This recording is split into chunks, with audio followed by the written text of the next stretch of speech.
Hello and welcome to Printed Obsession's Sculpt of a Satyr, which I end up calling the Storyteller. So this model was quite a fun one for me to do. It's been a while since I've sculpted a male model, and it was quite fun to do.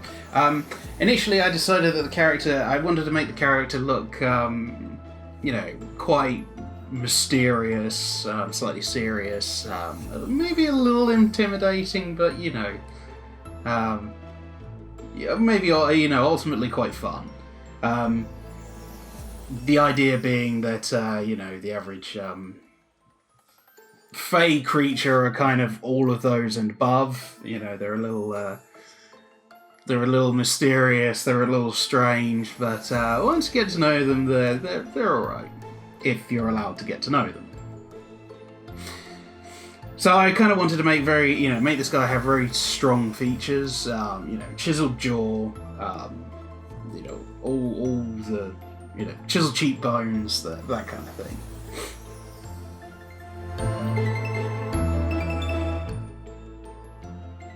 So from here we kind of start work on his magnificent beard. Because again, being a satyr, he has to have all kinds of facial hair. Very fabulous facial hair. Again, throwing in the ears and started working on the hair. Again, kind of keeping the classic look, a little bit. I think I based some of the design work for this off of a, I think it was a Roman sculpture I saw a little while ago. Just quickly throw in the horns there. Again, I didn't want to give him like tiny goat horns.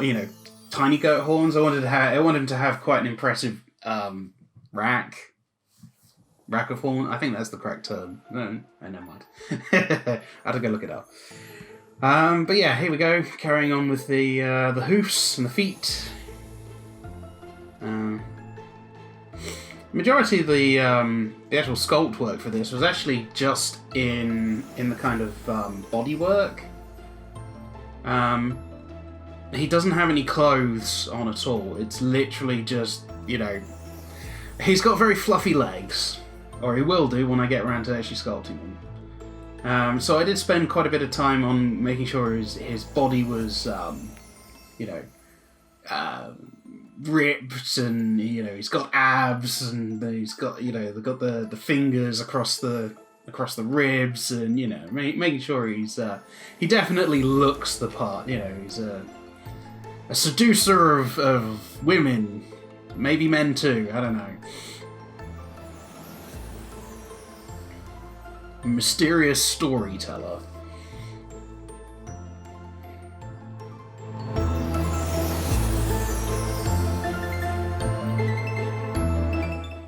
So, like I say, for the most part, a lot of this was just mucking around with, just making sure the body looked. The body, you had to have a good bod.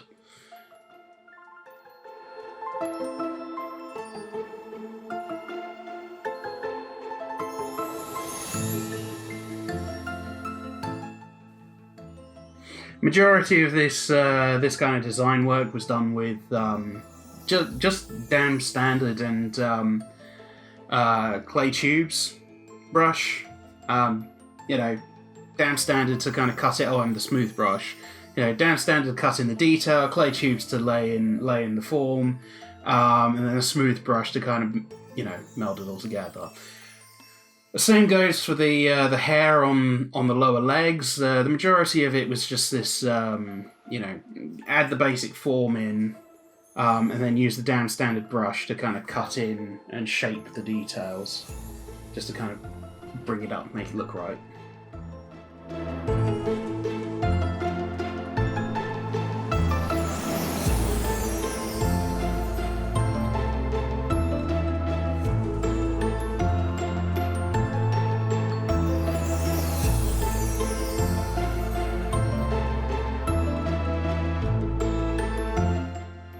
So here we go, just adding some detail into the fur. I don't actually spend too long doing this.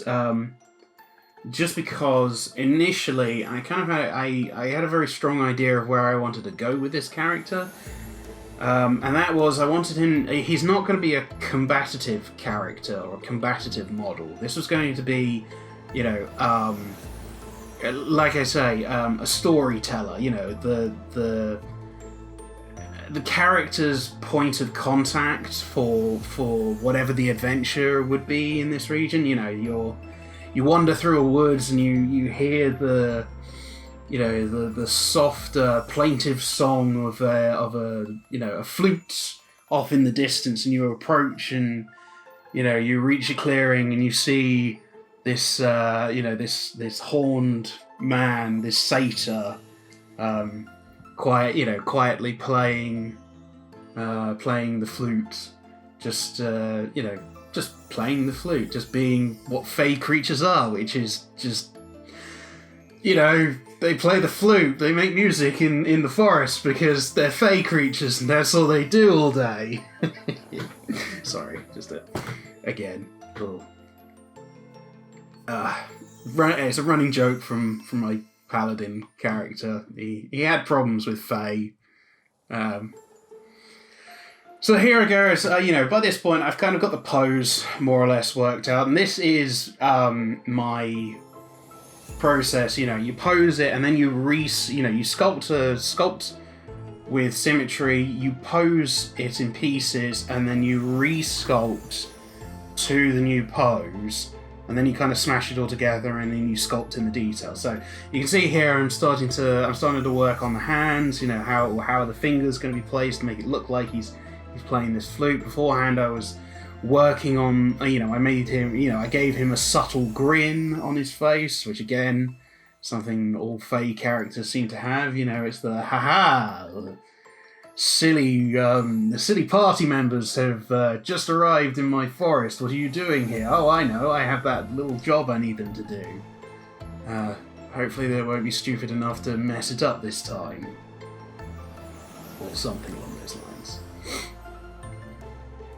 Like I say, generally speaking, my paladin mistrusts fey creatures. Normally with good reason. In fact, actually, our big bad end boss for the campaign we ran 2 years in a row was actually an elf, of course. Big bad end boss, friggin' elf. But the worst part was it was a character who'd been with us since the beginning, and she'd done a lot of good things, and then all of a sudden bad stuff, and you should have seen it coming. Anyway, I digress. So there, I kind of spent a bit of time mucking around with the tree, again just to work out where he's sitting. And here's the stage where I start putting all the parts together and now actually sculpting the details into the model. So again, more mucking around with the fingers, because I really wanted the two hands that are holding the flute to really look like he's just about to play or he has been playing. I didn't want to have him play mid playing, simply because the model wouldn't be as good if I have him pursed lips and blowing the flute. So in the end, I decided it'd be better to have it look like he's either just finished playing and he's looking at the players going, haha, welcome to my forest. Stay a while and listen. I have a tale to tell of, whatever. So again, here we go. Adding, by this point, I've merged all the parts of the model together, and I'm now just going through and correcting and re-sculpting the details to make it a much better sculpt, much more accurate. So detailing where the back muscles go, and now here I start throwing the hair in for the tail and for the legs. Again, most of this just done with clay build-up. Sometimes what I'll do with clay build-up is I will change I think it's the focus of the brush, so it becomes, you know, sometimes it's harsher and has that more squared edge to it, and other times it's you know, you can decrease it and you make it smoother around the edge. It's a very versatile tool. It's actually my favourite tool is clay build-up. So here we go, adding a few details to the flute, and kind of just bringing that up together.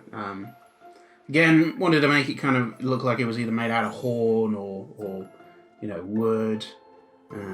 Final minor adjustments to the head and the hair. You'd be surprised how much time you actually spend just going through and making micro adjustments. You know, I could spend days just constantly making minute adjustments to the models. I do actually often have to stop myself, you know, from doing too many minor adjustments, because after a while you can kind of lose the essence of the character. So in the end, you got to know when to stop. Kind of the mark of a good sculptor is knowing when to stop and walk away.